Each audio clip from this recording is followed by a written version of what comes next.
Bucket of water is the name of the exercise that we use to develop the ability to use the natural weight of the arm to produce tone on the violin. So if you think about applying weight to the strings, there's two ways that we could get that weight into the string. One is I could hang off of that string, and the other is I could lean into the string. Now the problem with leaning into the string, if I'm leaning into an object that's actually below my arm, that's pretty easy. I'm just kind of using my body weight to lean into it. The problem is that the violin is not below my body weight. The violin is above my body weight. So to get some leaning into the string, I'm going to have to do some pretty unnatural things to my elbow to lean in, and that's going to hamper the rest of my playing. So it's much more efficient to instead turn off the arm and find a way to transfer that arm weight into the stick of the bow. Now the first challenge is turning off the muscles of the arm, because even a young student will have an instinct of wanting to kind of lean that way because they figured out that it does give them a little bit better sound when they do that. But there's another way, there's another better way to get that sound, and this is it. So the first skill is to actually learn how to turn off that arm. So the easiest way to do that is to just hang the bow with my hand at the very, very frog. In fact, right now, my bow is sitting underneath my hand, so it's not even next to my finger. I'm literally under the fingers of my hand. And I'm just going to turn off all the muscles of my arm, and I'm very relaxed right now, and that bow is not actually going anywhere, because my hand is sitting right on top of the strings, and the friction of the strings is holding me there. Now, what I want to do next is take that very relaxed arm and keep it relaxed as I gradually use slightly more bow. Now, it's going to sound pretty crunchy, and that's actually a good sign. That means that my arm is still relaxed, and what you're hearing is the sound of that arm weight kind of pounding into the strings, and we'll moderate that later.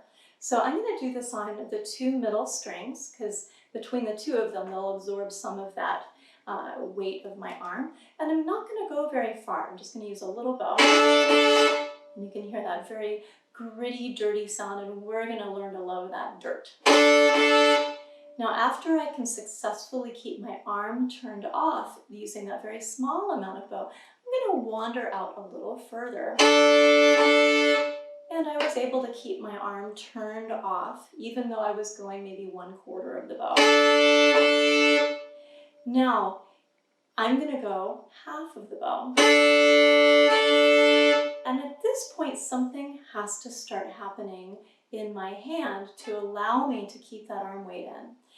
If I simply allow my arm to fall, it's going to fall down to my side as soon as I'm out a little further in the bow.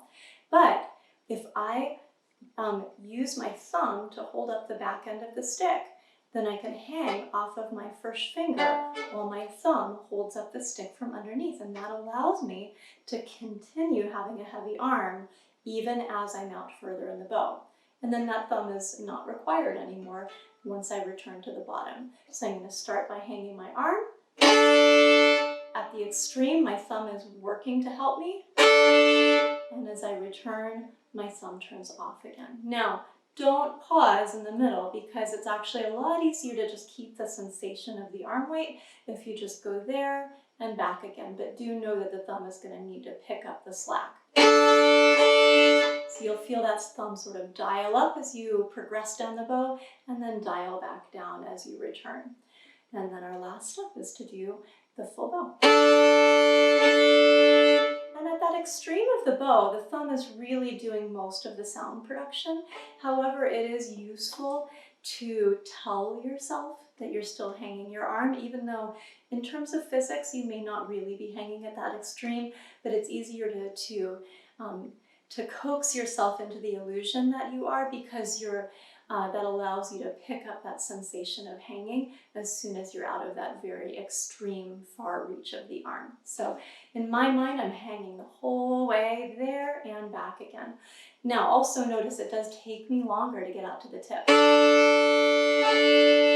So don't rush out to the tip, because if you do that, you're going to lose the feeling of that hanging arm. So just take your time.